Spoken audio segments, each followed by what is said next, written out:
So welcome to another RiderCamTV video, and today we're out on the KTM Duke 690, and courtesy of our friends at KTM JD Racing up in Saltash, they've let us take out this bike to have a little bit of a ride and see what we think. So this 690 Duke has got 690cc and it's got about 75 brake horsepower and about 74 newton meters of torque. It's got a 14 litre tank, which is great, so £5 is going to almost top it right up. And this bike, believe it or not, is 148.5 kilos, which is half a kilo lighter than the KTM 390 Duke. How on earth they've managed to do that, I do not know. So, first impressions of the bike after riding it for a couple of miles.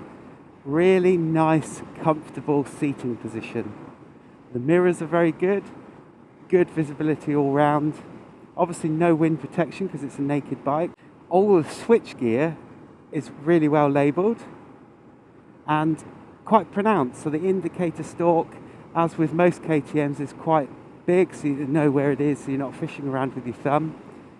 I have noticed with the seating position that my legs are in a really comfortable position and I'm sat just as I would expect to be sat, but I have noticed that the gear lever is a little bit higher than I would like it.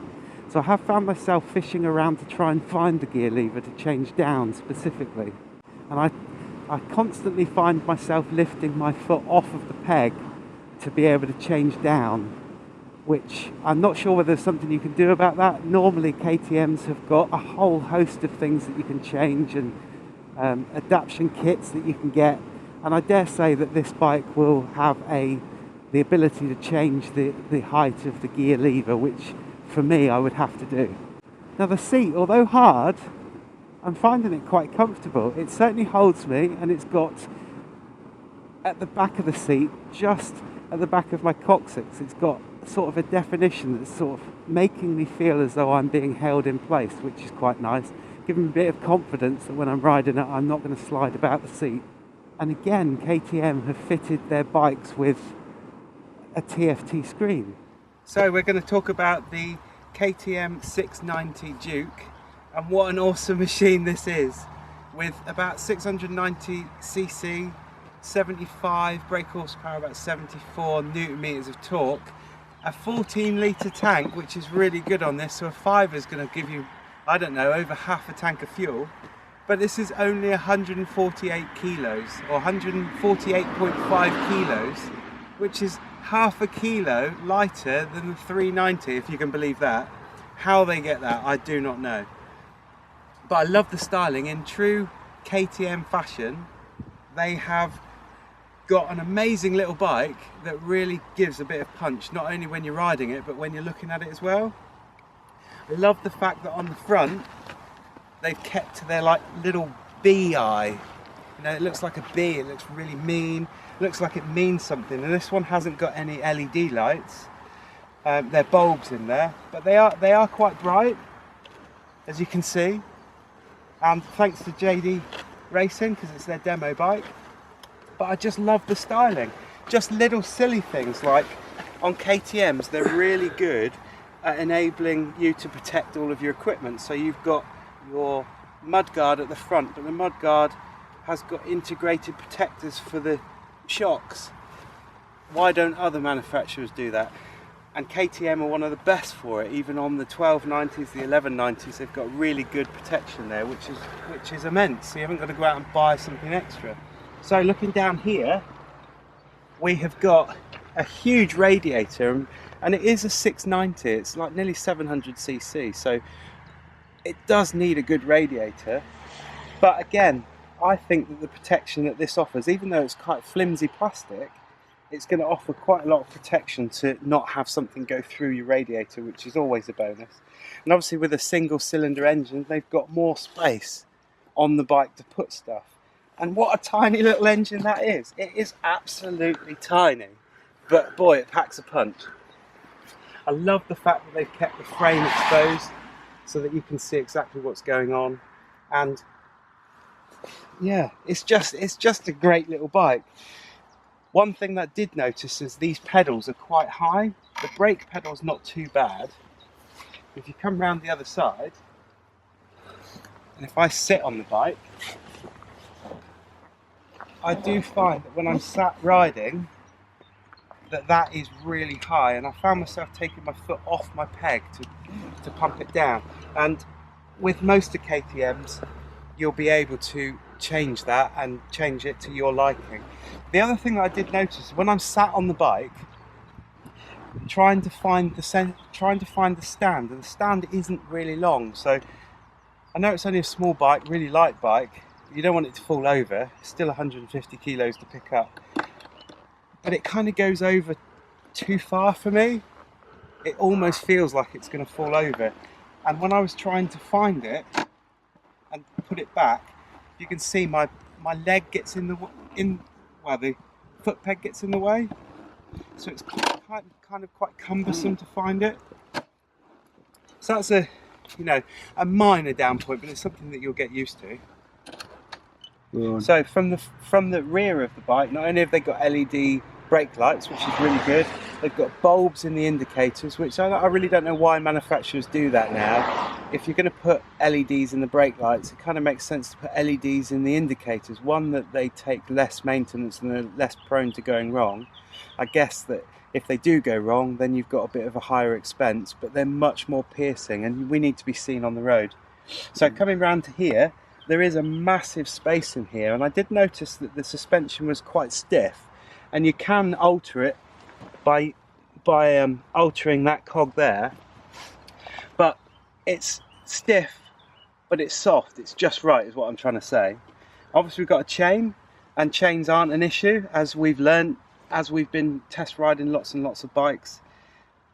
But one issue that you saw me talking about is the side stand. I think that the side stand could probably do with being a little bit longer, because it took quite an effort to try and find somewhere that we could actually sit and stop the bike without it feeling like it was going to topple over. I really like the styling of the whole bike, and I love what KTM do with the contrasting of the colour, the orange and the black. I just think that they've got something special. So looking at the switchgear is really good. The buttons are nice to press. They give you good feedback knowing that it's there. And like I said, when I was riding, I'm not fishing around with my thumb to find the indicator or the horn or the lights. They just work as they should. And the same on the other side. The start button and the emergency stop button, or cut off, kill switch, whatever you want to call it. Really nice little switch. Wing mirrors are really good visibility all around the bike, and they're really easy to maneuver. Like some bikes are so stiff, you end up moving that and then undoing all of the nuts here, and they end up swinging, and then you have to get tools. This is it's very easy to maneuver, but it's stiff enough that it's going to stay where it is. So on to I think one of the best bits about this bike, other than the engine and how it rides, is this lovely Tft screen. So this screen comes as standard on these bikes, and it enables you to do an awful lot of things. Obviously you've got your rev counter up and along the side, on the outside. You've got all of your little indicators here telling you what the bike's doing. You've got your temperature and your fuel, the time and what mode you're in, the temperature, how many miles the bike has done, and what you're actually doing speed wise. And when you use your set button, I just have to wipe it off because it's raining here. When you use the set button on the left hand side of the handlebars, you can go down to various features, and you've got street mode, sport mode and rain mode. And the difference between them are quite subtle, but they're really good when you're riding. So the street mode is just normal, that's every day, just go about your business. Rain mode slightly dumbs down the power, changes little things about how the power is delivered to the wheels so that you're not going to spin and lose control, and changes some things with traction control and all of that sort of stuff just to keep you on the road. And sport is what sport says. It changes it so that you've got a real sport feel. And you can turn your ABS off, you can change the mode of the ABS and the traction control. You can change loads of things about your bike, the shift lights, the clock, the fuel, language, distance, whole host of things. Like I was saying when I was riding, I think KTM not only stand out amongst the crowd, you've got loads of BMWs and you've got loads of Africa Twins, all these different adventure bikes riding around. So take my recent trip to the Picos, there were so many BMWs it was untrue. They must be a great bike, but there were a lot of KTMs. And one thing I noticed as a BMW rider is how much the KTM stood out amongst all of the other bikes. And they stood out because of this. They stood out because of the colours that KTM used, the styling that KTM used. I think even though all the other manufacturers are thinking about how people look and how the feel of the bike is to their riders, I think KTM are on a winner with that wow factor. That's something different, and people tend to turn their heads and look at it, which is amazing. I think KTM are also quite forward thinking in their Tft screens that they're fitting, because there will be, without doubt, nobody said anything from KTM, but there will be, without doubt, the functionality to add things like sat-nav directly into your screen, I'm sure, in the future. We've already got some of the KTM range coming out with integral Bluetooth into the bike, so you haven't got to fix different stuff, and it's just a matter of time before things start evolving into the screens and into the bike technology. And let's just hope that KTM pull on other manufacturers along, rather than having analog and partly digital displays. Let's have a real proper display. And I know that there's loads of people out there that will say it's just more to go wrong, but this is 2017. We've all got smartphones in our pockets, or the majority of people have. Certainly with riders we have. Again, the majority of riders. And why couldn't we connect it onto here?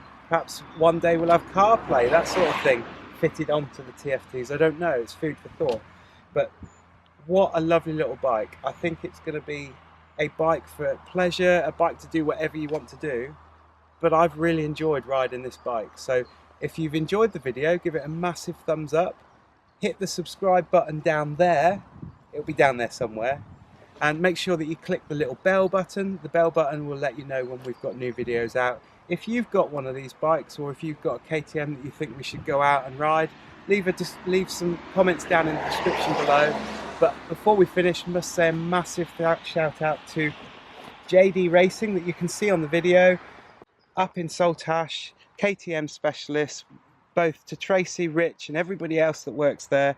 Thanks so much for allowing us to use your bikes to bring some pleasure to some people by reviewing some bikes and just telling you how we've got on there. So we'll see you in the next one.